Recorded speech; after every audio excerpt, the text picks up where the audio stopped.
a todos y todas, mi nombre es Nadia Ozón y en esta oportunidad, junto con Malena Brescia y Nazareno Castro, les preparamos la siguiente clase de farmacología clínica, la cual va a estar dividida en 5 partes. Los contenidos que van a abordar en esta clase son qué es la farmacología clínica, que es lo que van a ver conmigo en esta primera parte, efectos adversos, interacciones farmacéuticas, farmacocinéticas y farmacodinámicas, uso de medicamentos en el embarazo y prescripción de medicamentos. Comencemos ahora sí con farmacología clínica.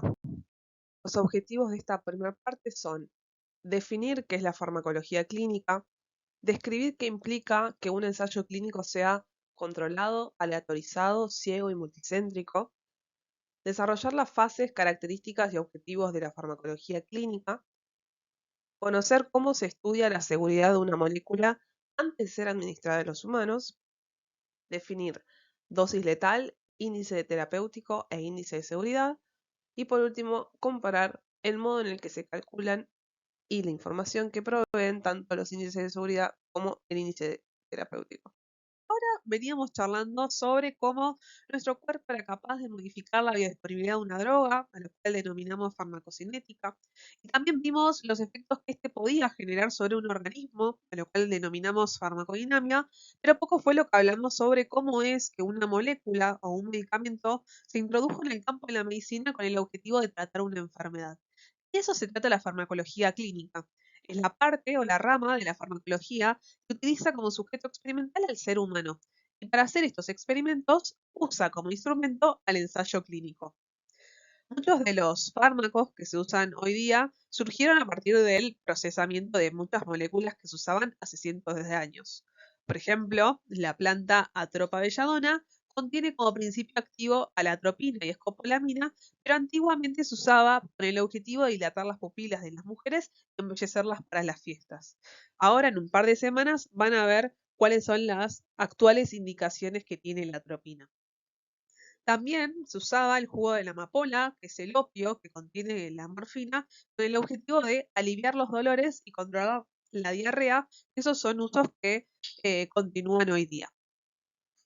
Y sin embargo, recién a comienzos de el siglo XX se utilizó a la química orgánica con el objetivo de diseñar moléculas que fueran dirigidas con el objetivo de tratar una enfermedad. Y no fue hasta comienzos de la década del 60 donde comenzaron a diseñar cuáles eran los requisitos que debía reunir un medicamento para ser aprobado de manera internacional. Y parte de esto surgió luego de lo que sucedió con el uso de la talidomida en las mujeres embarazadas. Ustedes recordarán que la talidomida es un fármaco que tiene un buen efecto antiemético y se indicaba en el primer trimestre del embarazo y en varios países de Europa. Y esto lo que generó o se vio que generaba a largo plazo era la aparición de malformaciones en los fetos, por lo que tuvieron que discontinuar su uso durante el embarazo y obviamente contraindicarlo en mujeres embarazadas. A partir de esto se estandarizó qué criterios tenía que reunir un medicamento antes de ser aprobado para poder utilizarse de manera masiva a nivel mundial, digamos. Entendemos por investigación aquella actividad que se encuentra inscripta en un protocolo formal, con un diseño adecuado y etapas bien definidas, que intenta probar una hipótesis que pueda beneficiar a la sociedad en su conjunto. Es muy importante tomar ciertos recaudos éticos y para desarrollarlo se tienen que cumplir ciertas condiciones, las cuales implican aplicar las normas de buena práctica clínica o Good Clinical Practice. Ahora la pregunta que surge es, ¿qué son las guías de práctica clínica? Bueno, son un conjunto de requerimientos regulatorios que se necesitan para desarrollar los medicamentos y está determinado por distintas autoridades regulatorias de Estados Unidos, la Unión Europea y Japón. En la Conferencia Internacional de Armonización determinaron cuáles son las recomendaciones a seguir para establecer, cito, un estándar internacional ético y de calidad científica para diseñar, conducir, registrar e informar estudios que involucran la participación de seres humanos, ¿Qué quiere decir esto? Que lo que intenta hacer es garantizar los derechos, la seguridad y el bienestar de los participantes. Los objetivos de las guías de práctica clínica son, entonces, asegurar la protección y derecho de los sujetos experimentales, mejorar la calidad científica, técnica y ética, y asegurar la conservación de los datos recolectados. En Argentina, la entidad que regula a los estudios clínicos es la ANMAT, que es la Administración Nacional de Medicamentos, Alimentos y Tecnología Médica, que lo que hacen es aprobar a distintos ensayos clínicos de acuerdo a las normas internacionales de las guías de práctica clínica.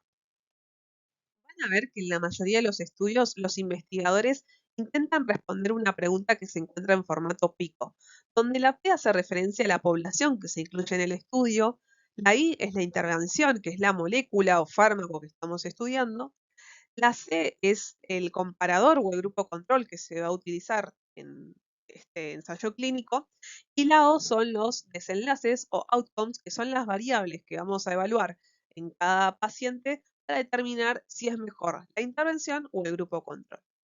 Es importante que la población, aquellos sujetos experimentales que se incluyen en el estudio, sean voluntarios. Y estos, dependiendo en qué etapa estemos, pueden ser voluntarios sanos o voluntarios enfermos. Pero siempre la muestra debe ser homogénea, equilibrada. Y se tiene que evitar, sobre todo en las fases más tempranas, incluir a mujeres que tengan potencial reproductivo y obviamente embarazadas y o niños. Y respecto al comparador, hay dos tipos. Por un lado puede ser, se puede comparar a la intervención con placebo. ¿Qué es? Es un medicamento sin principio activo. Y esto nos permite evaluar la eficacia o toxicidad de un medicamento, pero no así sus ventajas y desventajas. Y es importante que si una enfermedad pone en peligro la vida del paciente, la capacidad física o mental, no se debe utilizar. Y en esos casos lo que se utiliza es la droga patrón o el gold standard, que es el mejor tratamiento para esta enfermedad, que acá sí nos permite ver mejor una relación entre las ventajas y desventajas de un fármaco. Van a ver que a los estudios se los puede clasificar de distinta manera. Una de ellas es el tipo de diseño que se va a utilizar. Puede ser un diseño experimental, donde uno interviene sobre qué fármaco va a utilizar cada sujeto del experimento, o bien puede ser un estudio observacional, donde simplemente se le indica un medicamento a un grupo de sujetos experimentales y se lo sigue en el tiempo. Otra forma de clasificar a los estudios es según la línea temporal. Si lo que se hace es, se toma un grupo de personas y se evalúa qué sucedió anteriormente, ya sea recabando datos de la historia clínica o a través de preguntas o un cuestionario, a eso se lo denomina una cohorte retrospectiva. Cohorte hace referencia al grupo de personas que estamos estudiando y retrospectiva hace referencia a lo que sucedió antes de algún evento, que es cuando hicimos el estudio. Y si lo que se hace es a esta cohorte se le sigue hacia futuro, digamos, o en un determinado tiempo, hacia adelante, a eso se lo denomina cohorte prospectiva. Otra forma que se puede clasificar a los estudios es según el tipo de diseño que se va a utilizar para el control. Por un lado están los grupos paralelos, donde a la cohorte inicial se la divide en dos grupos. Por un lado está la intervención y por otro lado el control. Y se evalúa la misma variable en los distintos grupos de pacientes. Y otra forma de hacer los estudios es de manera cruzada, donde se toma a la misma cohorte e inicialmente se le indica el placebo o el control o el comparador. Y después de un determinado tiempo se le saca al control y se le comienza a indicar la intervención o medicamento. En general, los tipos de estudios que uno debería elegir para estudiar medicamentos, para ver si son funcionales o no, son estudios experimentales donde a las cortes se las siga de manera prospectiva y respecto al diseño del control no hay preferencias sobre uno u otro. Todo depende del medicamento que uno vaya a elegir. Características que podemos evaluar para clasificar a los tipos de estudios es, uno, el lugar sobre el cual se está realizando el estudio. Pueden ser estudios unicéntricos, es decir, que se evalúa el fármaco en un solo centro o hospital, o estudios multicéntricos, es decir, que se evalúan en más de un hospital, ciudad o país. Y otra forma de clasificarlos es según el ciego, que esto hace referencia a quienes de los participantes saben si el paciente está recibiendo la intervención o el control. Uno hace referencia a que un estudio es doble ciego cuando ninguno de los pacientes o sujetos involucrados saben quién está recibiendo la intervención y quién el control. Esto hace referencia tanto a los pacientes o sujetos experimentales como a los médicos, quienes realizan el análisis estadístico de los datos, quienes llaman a los pacientes para realizarse los estudios, para ver si está funcionando o no el medicamento, etc. Nadie sabe quién está recibiendo quién. Después están los estudios simple ciego, donde una de las dos partes, ya sea el médico o el paciente, sabe si está recibiendo la intervención o el control. Y por último están los estudios abiertos, donde todos los participantes y médicos saben quién está recibiendo la intervención y quién es el control. En general, uno prefiere que los estudios sean doble ciegos y esto lo que nos permite es disminuir el efecto placebo eh, o desestimar el efecto placebo de los medicamentos y que sean multicéntricos. ¿Cómo es que un fármaco pasa a ser diseñado en un laboratorio a poder ser comprado en la farmacia de la esquina, por ejemplo? Originalmente hay una molécula o sustancia que se diseña en laboratorio a partir de técnicas de química orgánica o también de biología molecular, que van a ser moléculas o sustancias que tienen como objetivo prevenir, curar o diagnosticar distintas enfermedades. Una vez que esta molécula es diseñada, va a pasar originalmente a una fase preclínica, que ahora vamos a caracterizar. Una vez que apruebe esta fase, le van a seguir distintas etapas de la fase clínica y una vez que las apruebe, va a ser lanzada al mercado para poder ser utilizada a nivel internacional. Y desde que se diseña la molécula hasta que uno lo puede comprar en la farmacia, pueden pasar más de varios años, ¿sí? En general estamos hablando de tiempos entre 8 a 15 años desde que se diseña hasta que se termina aprobando un medicamento. Y van a ver que los fármacos pueden tener tres denominaciones. Por un lado está el nombre químico, que es el que surge en el laboratorio. Después está la denominación común internacional, que es un nombre que lo impone la OMS para que no existan sinónimos entre los distintos medicamentos. Y por último está el nombre comercial o el que genera la industria farmacéutica. Probablemente imaginarán que antes de estudiar cualquier medicamento en el hombre, tiene que haber cierta certeza respecto a su seguridad. Y es por eso que originalmente se utilizan como sujetos experimentales a distintos modelos celulares, que pueden ser células animales o vegetales, también membranas, o también pueden utilizarse animales que tengan previamente enfermedades o se les induzca una enfermedad en quienes vamos a administrar los principios activos. Van a ver que antes se usaban mucho animales para poder estudiar la eficacia y seguridad de los medicamentos en la fase preclínica, pero actualmente hay bastantes modelos biológicos que son muy útiles o igual de útiles que los modelos animales.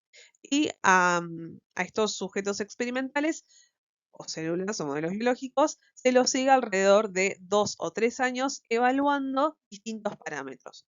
Por un lado, la farmacocinética preclínica, donde se intenta estimar distintos regímenes de dosificación que se van a terminar de estudiar en la fase clínica, ¿sí?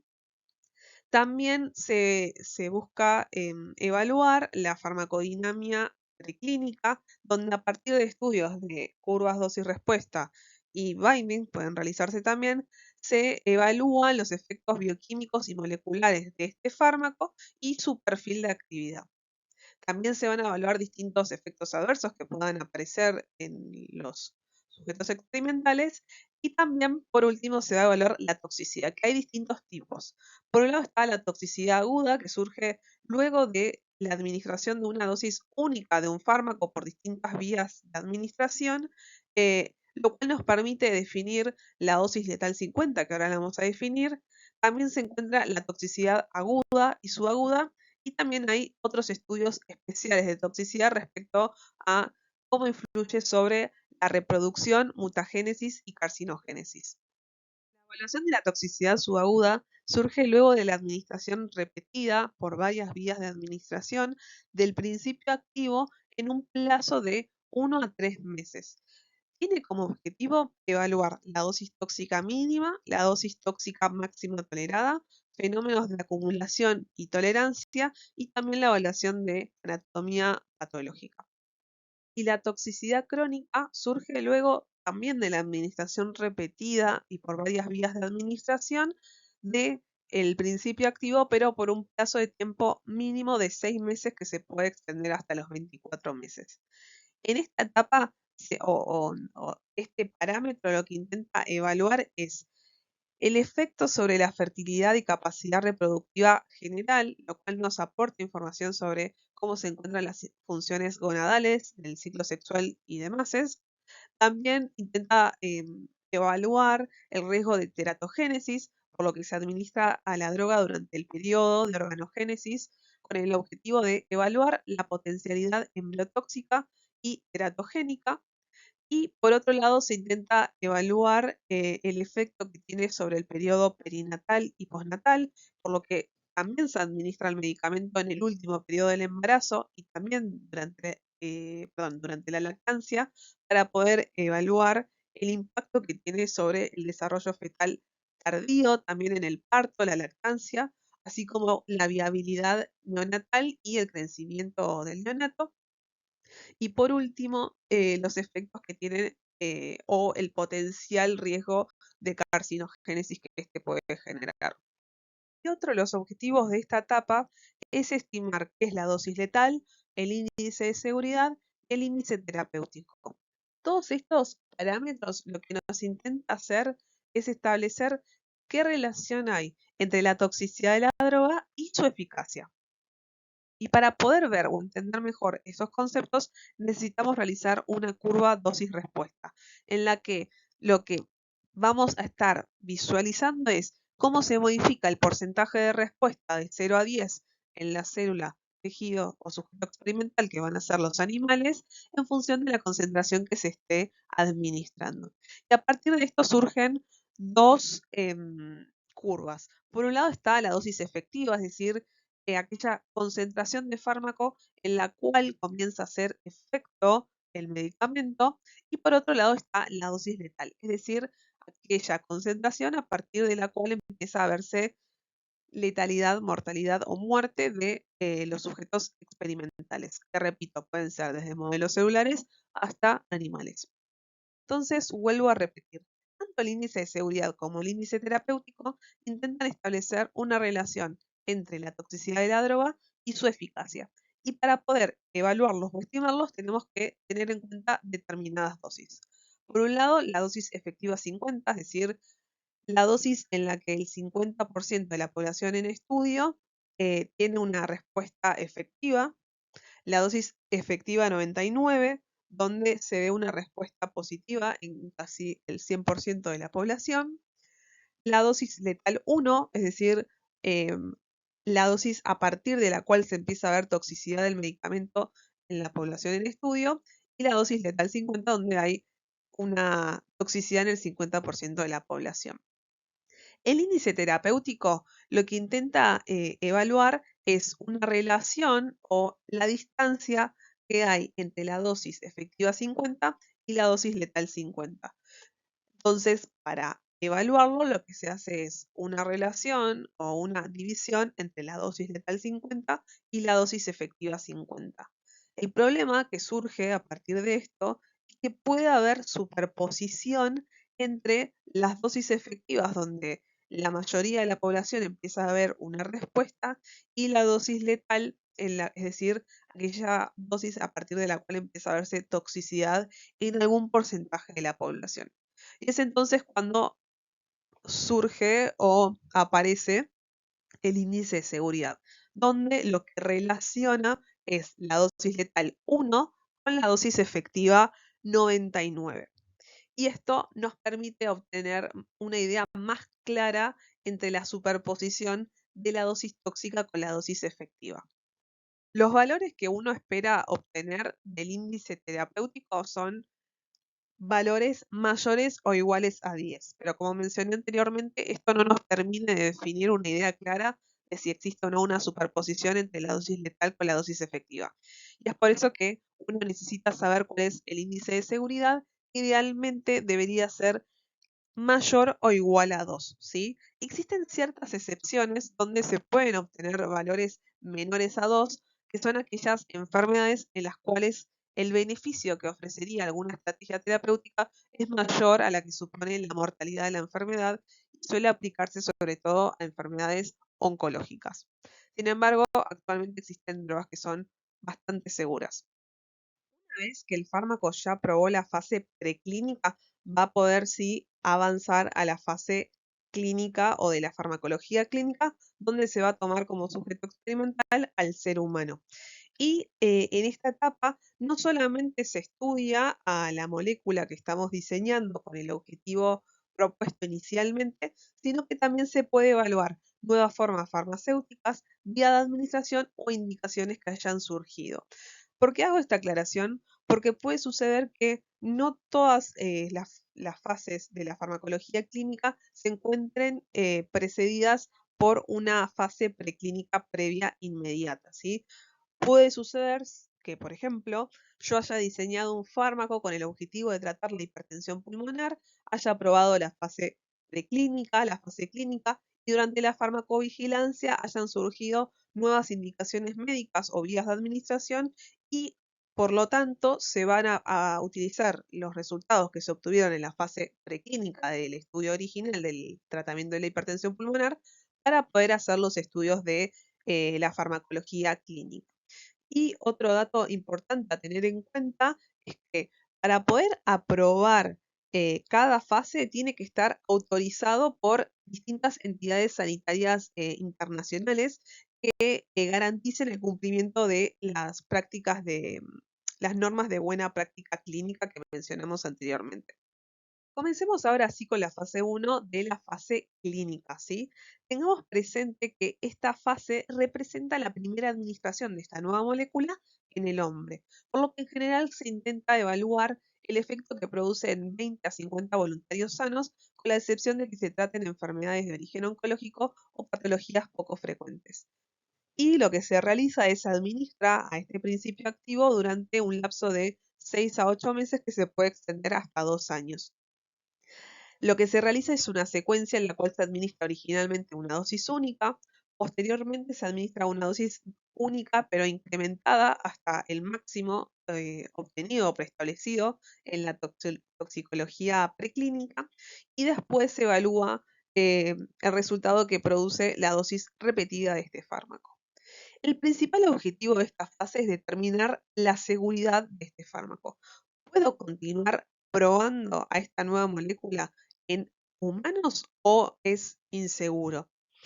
Además, tiene como otros objetivos determinar el perfil farmacocinético y comenzar a establecer un rango de dosis que se va a terminar de definir en la fase siguiente, evaluar el efecto farmacológico, también determinar cuál es la dosis máxima tolerada y estimar o detectar efectos adversos. Posteriormente va a avanzar a la fase 2, donde lo que se realiza es la administración del medicamento en un grupo limitado de pacientes que presenten la enfermedad hacia la cual está diseñada la molécula en estudio. Esta fase está dividida en dos etapas, la etapa 2A, que también se la denomina temprana o inicial, y la etapa 2B, que también se la puede denominar tardía. Y entre ambas tiene una duración de 24 a 36 meses y se evalúan distintos objetivos. En la fase 2A, lo que se realiza es, se administra el principio activo en 20 a 50 pacientes que no tengan ninguna otra alteración hematológica, hepática o renal que pueda llegar a interferir con la molécula o medicación en estudio, y además los pacientes no deberían estar bajo ningún otro tratamiento médico. Y el objetivo de esta etapa es evaluar los posibles efectos terapéuticos, así como también determinar parámetros farmacocinéticos y el rango de dosis que se va a utilizar en las etapas siguientes y detectar la aparición de efectos adversos. Posteriormente, en la fase 2B, se administra el medicamento en 200 a 500 pacientes que se encuentren en más de un centro, es decir, se realizan estudios multicéntricos en pacientes que ya no sean tan exclusivos como en la etapa anterior. Ahora, con el objetivo de evaluar la eficacia terapéutica, terminar de definir la dosis electiva que vamos a realizar una vez que el fármaco se utilice em, a nivel mundial, y también determinar la aparición de efectos adversos. Que me anticipo, tanto en la fase preclínica, como ya vimos, como en todas las etapas de la fase clínica, se va a evaluar la aparición de efectos adversos, ¿sí? Y como conclusión de esta fase, lo que se tienen que llevar es que se intenta evaluar la eficacia de la droga y el rango de dosis que se va a utilizar eventualmente cuando se utilice como tratamiento. Continúa la fase 3, que intenta establecer la utilidad terapéutica. Suele ser una extensión de la fase 2B. En ella se utilizan entre 2.000 a 5.000 pacientes que tengan menos criterios de exclusión que en la fase previa y sean de más de un centro. Es decir, continuamos con los estudios multicéntricos y se sigue a los pacientes en periodos idealmente entre 36 a 60 meses. En esta fase, lo que se evalúa es, además de la patología hacia la cual se está diseñando esta molécula, agregar otras patologías que puedan modificar la farmacocinética de la droga, como por ejemplo la insuficiencia hepática y la insuficiencia renal, con el objetivo de poder evaluar la eficacia terapéutica, también determinar su eficiencia, su perfil de seguridad y potenciales interacciones. También se tiene como objetivo de esta etapa detectar reacciones adversas, como mencioné anteriormente. Y por último se encuentra la fase 4, que también se la puede denominar farmacovigilancia. Esta fase comienza desde que el medicamento se aprueba por distintas autoridades sanitarias internacionales para su comercialización y dura hasta que el fármaco se saca del mercado. Es decir, que se realiza un seguimiento permanente mientras el fármaco esté en uso. Y tiene como objetivo evaluar la eficiencia y la efectividad de la droga a partir de estudios farmacoeconómicos y farmacoepidemiológicos. También se evalúa la aparición de nuevas indicaciones, dosis y vías de administración, como charlamos anteriormente.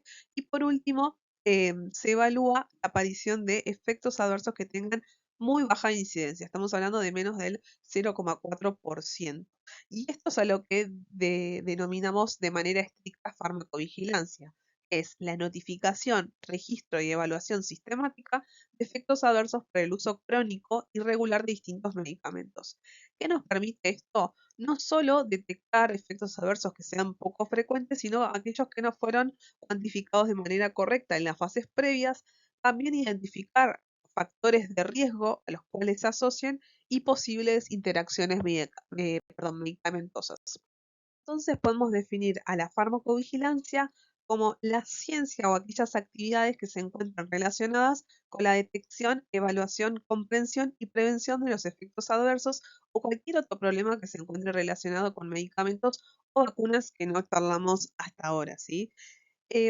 La farmacovigilancia es súper importante, ya que la notificación de cualquier efecto adverso, por más que sea conocido, lo que ayuda es a detectar los problemas que se encuentran relacionados con el uso de distintos fármacos, ¿sí? Y es por eso que el Departamento de Farmacovigilancia del ANMAT convoca que todos los profesionales de la salud y también a los pacientes notifiquen distintos tipos de efectos adversos y fallas en la calidad de los medicamentos. Y esta notificación puede ser de manera espontánea, es decir, que los distintos participantes pueden simplemente llenar un formulario, que ahora voy a explicar cómo se rehace, ante la aparición de un efecto adverso o bien de manera intensiva, es decir, que se designa a determinados participantes que llamen a pacientes que se encuentren bajo tratamiento de X medicamento para ver si aparece o no algún efecto adverso. ¿Pueden notificar un efecto adverso? Todos. Todos los profesionales de la salud, tanto médicos como enfermeros, kinesiólogos, farmacéuticos, también lo pueden hacer los pacientes y o sus familiares, y también lo pueden hacer los responsables de la industria farmacéutica. ¿Cómo se puede notificar de manera espontánea un efecto adverso? Existen dos formas. Uno ingresa a la página del ANMAT y puede realizar o bien la impresión de un formulario que tiene varias preguntas y casilleros a completar. Si bien es bastante extenso y puede llegar a ser algo tedioso, nos permite establecer una relación de causalidad entre el medicamento y el efecto adverso. Y si no, lo otro que se puede hacer es continuar respondiendo una serie de preguntas de manera online, ¿sí? Así que es bastante sencillo e intuitivo.